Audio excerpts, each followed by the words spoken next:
Bonsoir. Bonsoir, tout va mal. Tout va mal, la France a mal, la France a mal à son derrière. Mais tout de suite, les titres. C'est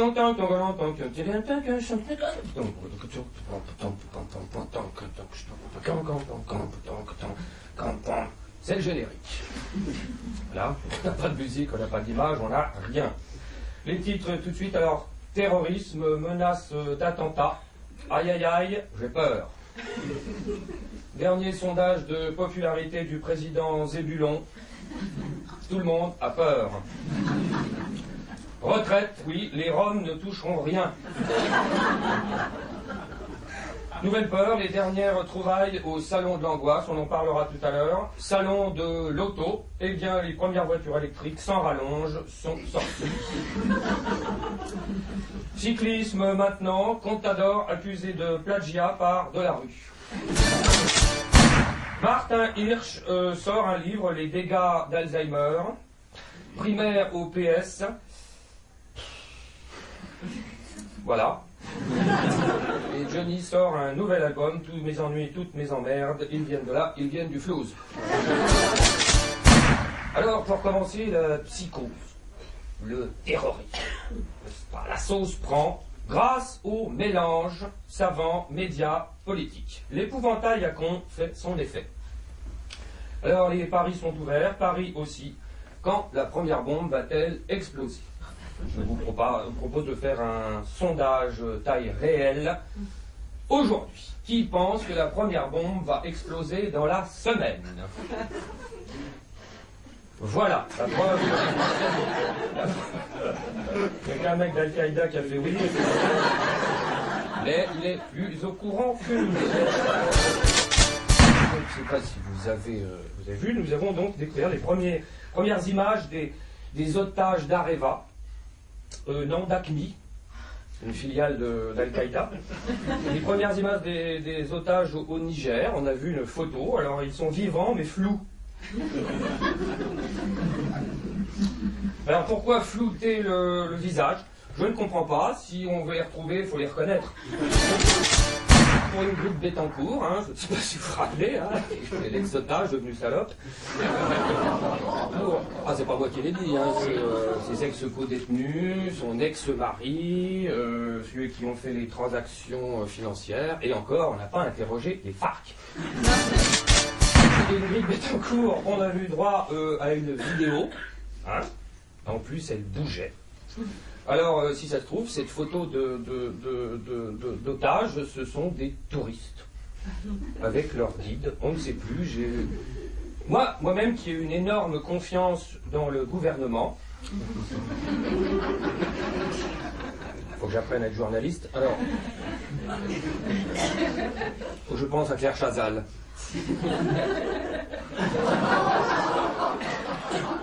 C'est vrai que quand on voit une interview du président Zébulon par Laurence Ferrari, par exemple, on se demande si on n'est pas en Tunisie. J'ai une énorme confiance dans le gouvernement. J'y arrive pas, passons alors. Mais s'il y a une bombe qui pète, par exemple, cette semaine à Paris, j'aurai toujours des doutes. Bref, la présidente d'Areva, donc Anne Lauvergeon, s'est rendue sur place au Niger et personne ne l'a kidnappée. Les radicaux islamistes sont donc pro-nucléaires. Terroristes d'un nouveau genre, des terroristes modernes, pro-nucléaires et qui veulent surtout du pognon. Tournés vers l'avenir, ce sont des néolibéraux. Anne Lauvergeon qui a ajouté, quand on l'a mise en accusation à cause des otages, c'est pas ma spécialité, la sécurité, moi c'est l'énergie. Si on analyse bien cette phrase, c'est pas ma spécialité, la sécurité, moi c'est le nucléaire. Ça fait peur. Mais rassurez-vous, tout va bien, d'après les experts nucléaires, tout est maîtrisé, comme le disent les experts à la Hague, par exemple, usine de retraitement des déchets nucléaires et des cadavres d'otages. Tout est sous contrôle à la Hague, vous pouvez aller vous baigner et vous verrez, comme à Juin-les-Pins, les moules ont des poils. Alors, sur place, n'est-ce pas, dans les pays à risque, comme on les appelle, c'est-à-dire les pays arabes, sans stigmatiser, sur place, donc des cours, mais ça c'est vrai, je vous l'assure, des cours d'enlèvement sont donnés aux expatriés par des sociétés privées pour qu'ils appréhendent leur enlèvement. Tu fais quoi ce soir? J'ai cours d'enlèvement. Alors, à quoi consistent ces cours? Je ne sais pas. Imaginons, tu as un cours, donc tu es un expatrié qui travaille chez Areva, et moi je suis un méchant islamiste, et donc... Alors là, évidemment, la personne fait... Alors non, Jaline. Ça, c'est du racisme, Jaline. On voulait même équiper, ça c'est une info vérifiée également, équiper les expatriés qui travaillent donc dans les pays à risque arabes, les équiper de balises de détresse avec GPS intégré. Oui, on a l'impression que c'est des conneries, mais c'est vrai. Pour pouvoir les suivre en cas de kidnapping. Voilà, je trouve que c'est une bonne idée. Maintenant que les terroristes sont au courant, le problème c'est que ça ne sert plus à rien. Alors en France, bon, la psychose coûte cher, le plan Vigipirate coûte des millions d'euros, hein, on est dans le rouge. Voilà, même sans otage, on paye une rançon, donc. Les fausses alertes se multiplient. La tour Eiffel, par exemple, a été évacuée 2 fois depuis le début. Hein. Je peux vous donner le numéro de téléphone, si vous voulez, ceux que ça amuse, c'est très très marrant. Alors, sans faire de stigmatisation, vous téléphonez, vous prenez l'accent arabe, vous parlez en anglais. Alors, I'm a friend of Ben Laden. The Eiffel Tour will explode.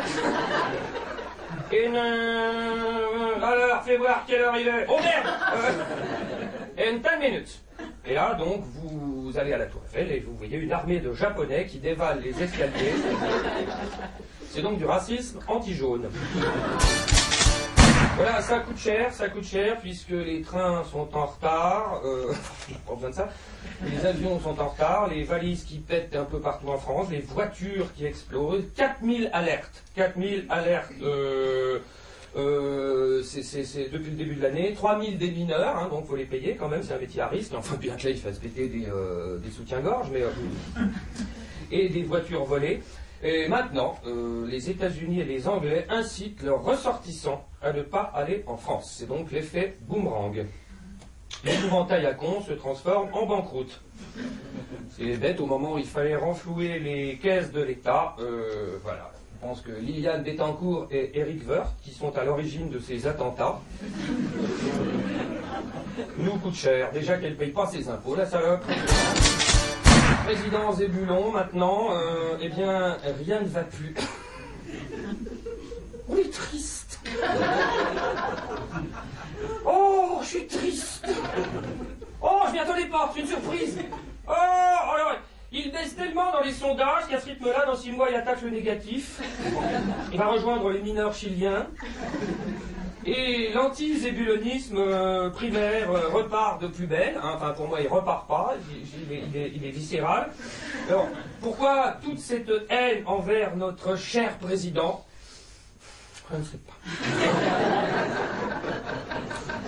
Je ne sais pas, quoi. Bon, le chômage a augmenté, le pouvoir d'achat a baissé, l'endettement est au top niveau, les réformes ne marchent pas. Le bouclier fiscal est injuste, les syndicats sont trahis, le Parlement est humilié, la France est la risée du monde, les conflits d'intérêts se multiplient, les privilèges aussi. Oui, et alors? C'est tout. Donc, pour se refaire une virginité, le président Zébulon et madame vont aller voir le pape Benoît XVI, dit Papa Schultz. Au Vatican, Benoît XVI, ils vont voir Benoît XVI le 8. Benoît XVI, je vous rappelle qu'il n'est pas donc la taille de son sexe, mais son nom. Papa Schultz, qui dégage autant d'amour et de passion qu'une chaise longue. Donc, eh bien, si le président Zébulon se confesse, c'est bien. On ne le revoit pas avant 2 ans. On va rire encore avec ça. Je pense qu'il va en profiter pour aller voir son pote Berlusconi, le nouveau duo européen. Donc je vais vous mimer en quelques secondes. Pipo et Mario. Salut, c'est moi, Pipo. Salut, c'est moi, Mario. Voilà, heureusement qu'il est là, lui, sinon on serait numéro 1. La dernière fois... La dernière fois que le pape... Oh, que le pape Benoît XVI est venu en France, vous vous rappelez? Ah, c'était il y a 1 an. Ce cirque! Ah, il était venu, là, à ce moment-là, on avait abordé le thème de la laïcité positive. On n'a jamais su en quoi ça consistait, à mon avis... Je ne sais pas, si elle peut-être se faire mettre un doigt dans le cul par un curé en chantant la Marseillaise. Et là, après l'histoire des Roms, donc on va parler de laïcité négative, certainement. Vous vous rappelez quand il était venu, Benoît XVI. Oh, ce cirque! C'est parti de la stratégie politique, c'est-à-dire avec l'autre, avec la chanteuse. Il était venu, il avait attendu. Oh, il est malin avec ses femmes. Il s'en sert, ça fait partie de la stratégie politique. Vous vous rappelez, par exemple, il avait gardé son ex-femme en leasing jusqu'au 2e tour. Et là, après, il se retrouve tout seul et il fait un casting de chanteuse de salle de bain. Bon, on tombe sur celle-là, c'est bien, elle dérange pas les voisins. Et l'autre, il est tout à côté de lui. Quand vous avez reçu le pape la dernière fois, il était tout à côté. Avec la photo que du pape, comme ça, il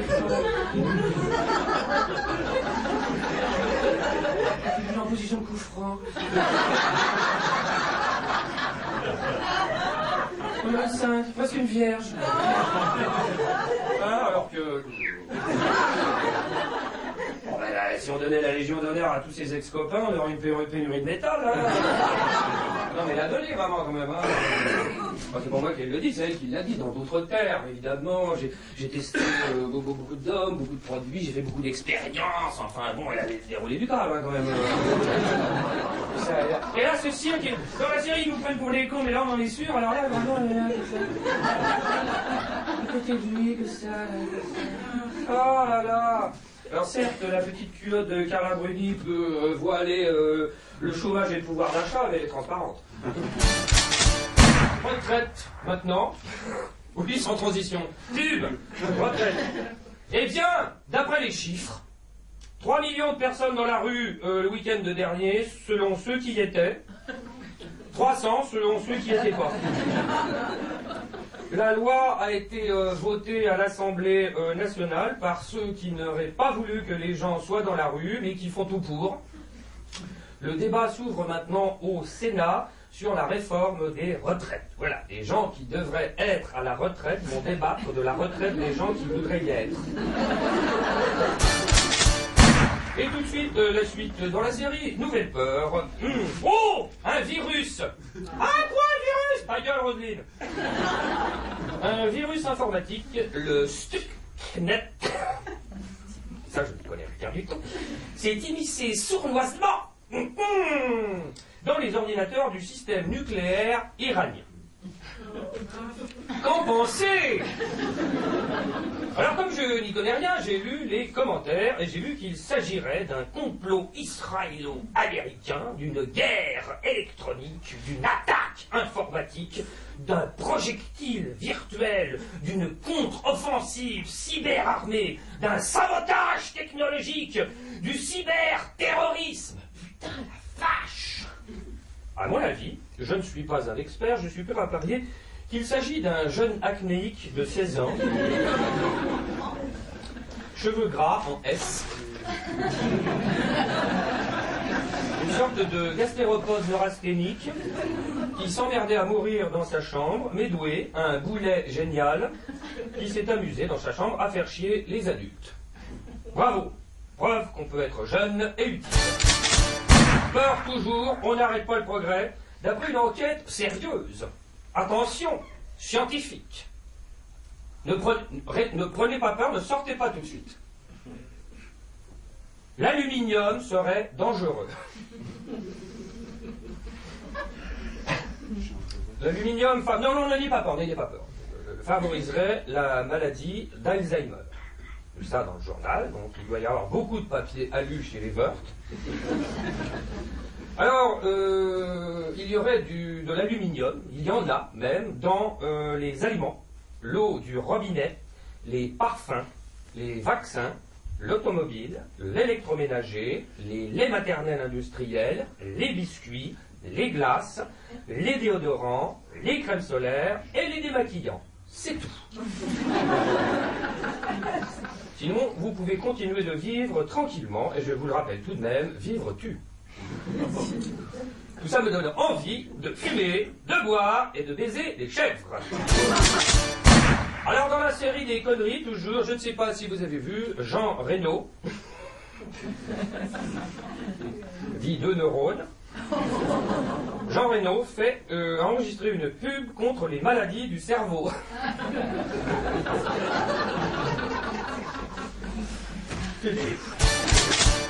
Reprise maintenant, reprise économique, comme disent les Grecs, la crise est derrière nous. Eh bien, malgré la crise, on peut s'en réjouir, c'est une bonne nouvelle, oui. Eh bien, certaines entreprises sont très, très dynamiques. Oui. 70% de clients en plus au secours populaire. Cette année, on applaudit les entreprises dynamiques, s'il vous plaît. Bravo! 8 millions de pauvres en France, 13% de la population qui vit en dessous du seuil de pauvreté.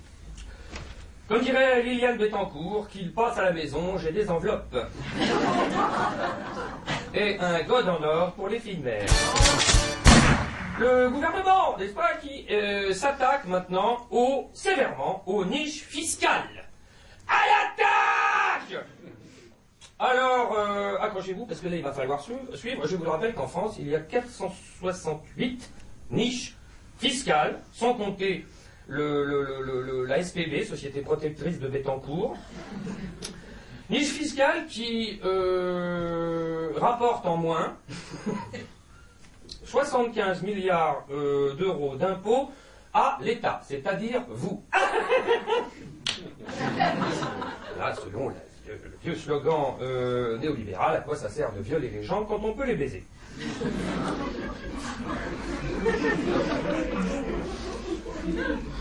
Fallait pas le choisir. Donc, niche fiscale, le gouvernement passe à l'attaque sur, attention, 22 niches fiscales. Ils vont rapporter 460 millions d'euros. Quand on sait qu'il faut trouver 40 milliards d'euros pour 2011, il reste donc 39 milliards et demi d'euros à trouver. Qui a une idée? Mais non, c'est une blague. Il y a longtemps qu'on ne demande plus leur avis aux Français, arrête. Donc, comme dirait Domenech, on y croit. Et le gouvernement ne manque pas d'idées, puisque pour récupérer de l'argent, il a trouvé, je vous cite au hasard 12 idées, il est décidé par exemple de faire des économies sur le mariage. Oui, au niveau des parts, avant, quand on était marié, on avait une demi-part. Voilà, maintenant, quand on sera marié, on sera toujours célibataire. Déjà, le mariage, c'était que des emmerdes. Là, je vois pas. Une autre idée, très bonne idée, le gouvernement et le ministère de la Santé... Oui, c'est moi! Ta gueule!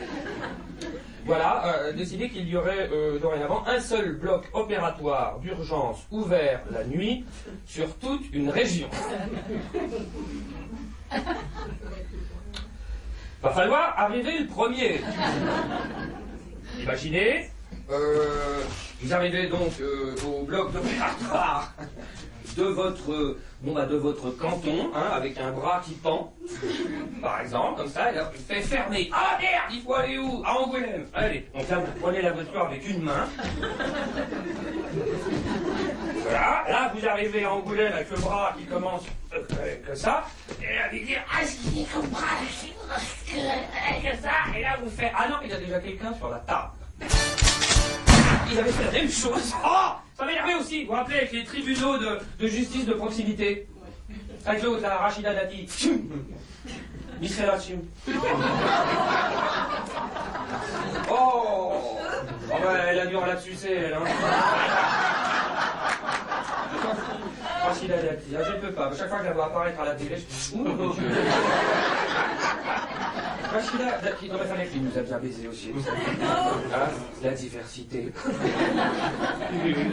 Rachida Dati, Fadela Amara, Ramaya, les trois, ensemble, ne servent à rien. Et Rachida, il fallait faire quand même nommer une beurre de 41 ans, ministre de la Justice, quand même. Ah. C'est vrai, quand il a fait ça, on était là.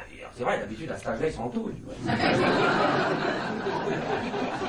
je me rappelle trop, c'est la tête des socialistes quand ils ont vu ça. Tu vois, une beurre de 41 ans, ministre de la Justice. Ils étaient là comme ça.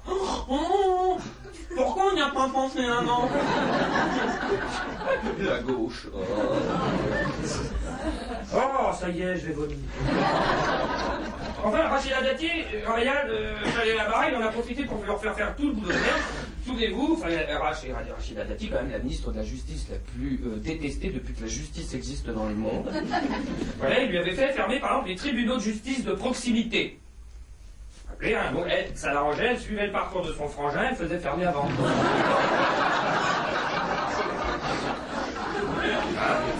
Et dans le cadre de la diversité, hein, ça, vous prenez par exemple Fadela Amara, hein, ex-présidente de Ni pute ni soumise. Je demande qu'elle va tout là-bas. Un nouveau mouvement, Ni pute. Alors, là, c'était pour le grand plan Marshall pour les banlieues. Il avait mis une poignée d'élastique, des verres de toit.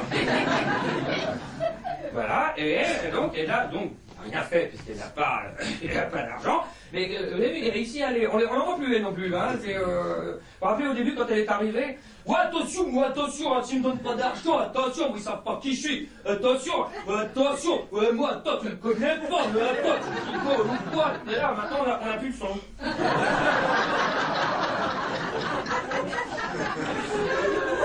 Voilà, les ramayades. La plante verte. Pas vert foncé. Elle sert à rien depuis le début, hein, et on la met là, comme ça c'est le quota. Elle a une noire au gouvernement, 35 000 dans les charters. Elle est là, et c'est la rebelle du gouvernement. Si elle est rebelle, moi je suis Ben Laden. De temps en temps, il la sort, ça fait partie aussi de la stratégie politique, comme ça. Allez, vas-y, gueule un coup, ça fait du bien à tout le monde. Ouais, on peut pas bien, tout le monde content, on t'aime pas bien, on t'aime pas bien, tout le monde content, on t'aime pas bien. Voilà. C'est bien maintenant. Voilà, change de robe, ferme ta gueule et va voir. Salon de l'automobile en ce moment. Je n'y suis pas allé non plus. J'ai pas réussi à me garer. Alors, placé cette année sous le signe du Grenelle de l'environnement. Ça aussi, ça oublie. Il y a des nouvelles du Grenelle de l'environnement?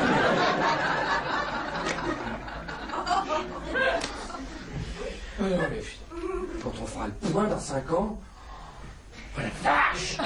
Heureusement, il y a la gauche. Grenelle de l'environnement. Jean-Louis Borloo, pour l'instant, il y a un tri sélectif. Les bouteilles vides dans la poubelle, les bouteilles pleines dans mon bureau. Je vous rappelle le message d'ailleurs primordial concernant l'automobile. Il est clair, hein, ne roulez plus en voiture, mais continuez d'en acheter. Salon de l'auto placé sous le signe de la voiture électrique, hein, c'est-à-dire nucléaire. En solidarité avec les otages du Niger. Alors, j'ai étudié un petit peu le dossier, donc c'est d'ailleurs le dossier du jour. Alors, pour une voiture électrique, il faut une batterie. Le problème, c'est que pour l'instant, la batterie coûte 12 000 € pièce. C'est-à-dire la moitié du prix de la bagnole. Et tu peux faire 150 km avec. Ensuite, tu fais du stop ou tu finis à la bougie. Et là, pareil, ça m'énerve. Ça m'énerve, je comprends pas, ça fait 40 ans qu'on nous parle de voiture électrique. Alors la voiture électrique, la voiture de demain, il y a 40 ans, alors c'était la voiture électrique. La voiture de demain, et là, il y a... Oh, merde! tourisme maintenant. Oh, oh, on est déçus. Oh, on a retrouvé des traces de clantubérol. Oui, oui, c'est du clantubérol. Dans Contador. Le dernier vainqueur du Tour des France, on est déçus. Oh, un petit gars si dynamique. Oh, clantubérol. Alors, j'ai cherché ce que voulait dire clantubérol. Le clantubérol fait grossir les muscles sans musculation. Des feignants en plus. Alors, d'après Contador, donc, il s'est pas dopé.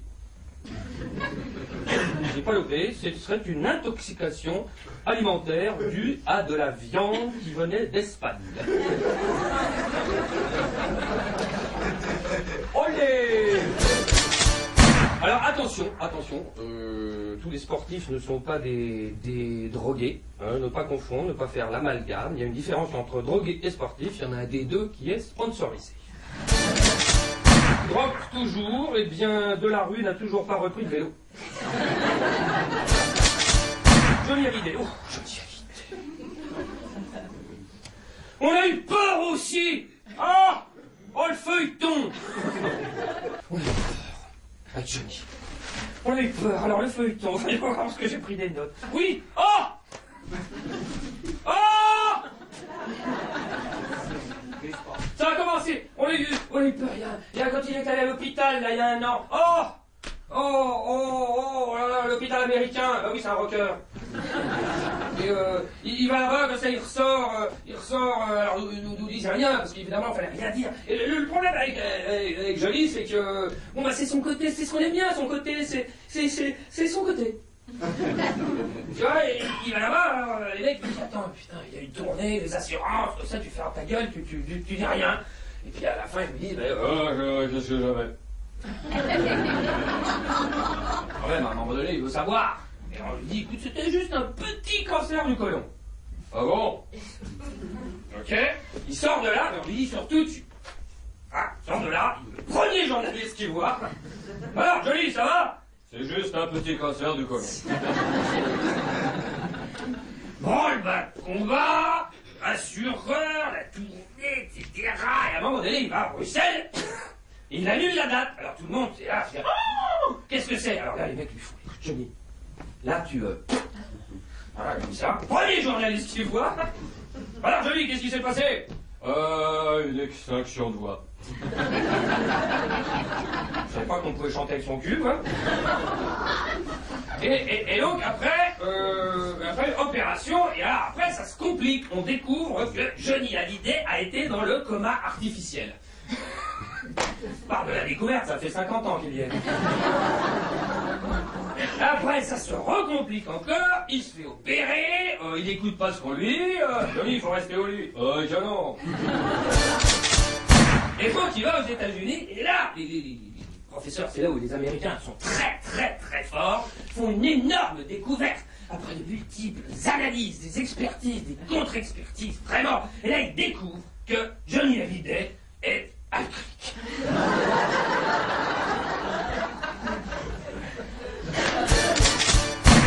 Procès Chirac. Il est reporté en mars, mais on ne sait pas de quelle année. Je le regrette un peu, lui. Non, c'est vrai, quelqu'un m'aurait dit ça il y a 3 ans, je lui pétais la gueule. Non, puis on s'était habitué, et puis on s'était habitué à rien. Oh, quand il allait à la télé, de temps en temps, t'es là, on va réformer. Je déconne. Oh, comment il finit là tout seul dans son 180 mètres carrés de quai Voltaire, avec sa mère. Il fait un GPS pour aller pisser. Oh. Heureusement qu'il paye pas l'appartement. Oh, la pensée de Jacques Chirac, je vous le rappelle, qui tient en une seule phrase, il faut faire quelque chose. Mais quoi? Voilà, et c'est pour ça qu'on aime bien. Et les codes de popularité, c'est ça de toute façon. Tu dis rien, tu fais rien, t'es au top. Voilà, il y en a un qui devrait. Alors, Alors, il va y avoir des primaires au Parti Socialiste. Non, ne rigolez pas, ne riez pas. Ne riez pas. Pour choisir un candidat pour 2012, bon, je rappelle que nous avons pour l'instant le choix entre un obsédé, une folle et Bilout. Ah voilà, alors on en sait un peu plus. Comment vont se passer ces primaires au Parti Socialiste? Eh bien, elles seront transparentes.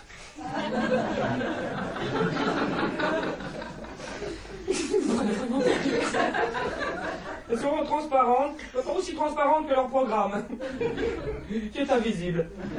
Alors, les primaires seront donc ouvertes à tous. Toi, moi, vous, lui, elle, everybody. Everybody. Voilà, il faudra donc 2 conditions pour voter. Signer le registre après avoir voté et payer un minimum d'1 euro. Voilà, je vous assure que tout ça est vrai. Ils ont fait un brainstorming de d'1 an et demi, donc pour arriver à pondre ça. On parle même pas du programme. C'est donc une opération porte ouverte. La droite va pouvoir choisir le candidat de la gauche. Primaire toujours, mais beaucoup plus clair, c'est en Corée du Nord. Kim Jong-un, fils de Kim Jong-il, petit-fils de Kim Il-sung, devrait succéder à son père. Voilà. Je vous signale non, ça je vais pas le faire. Quoi, tu vois, si la gauche. Non, c'est franc, la gauche. Le Parti Socialiste qui arrive maintenant. Vous avez vu ce qu'ils ont fait quand il y a eu le clash-putsch. Le clash-putsch à l'Assemblée nationale, là, quand le mec a coupé la parole comme ça, et tous les socialistes comme ça avec leurs écharpes comme ça, puis leur tête de vierge effarouchée. On n'est pas là. Tout le monde a envie de les frapper, c'est incroyable. Et c'est vrai que ça, donc, et alors, une semaine plus tard, pour marquer leur désapprobation, mais là, ça a été violent, je vous préviens tout de suite.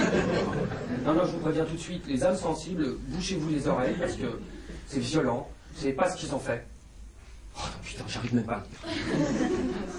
Quand le président de l'Assemblée nationale est rentré, ils se sont même pas levés. Voilà, ils sont arrivés, ils arrivent à mentir maintenant tous ensemble. Ce qui est quand même en politique un énorme progrès. Zébulon nous a montré la voie. Hein, vous avez vu à l'UMP, tous derrière, lui devant. L'avantage, c'est qu'on voit tout le monde.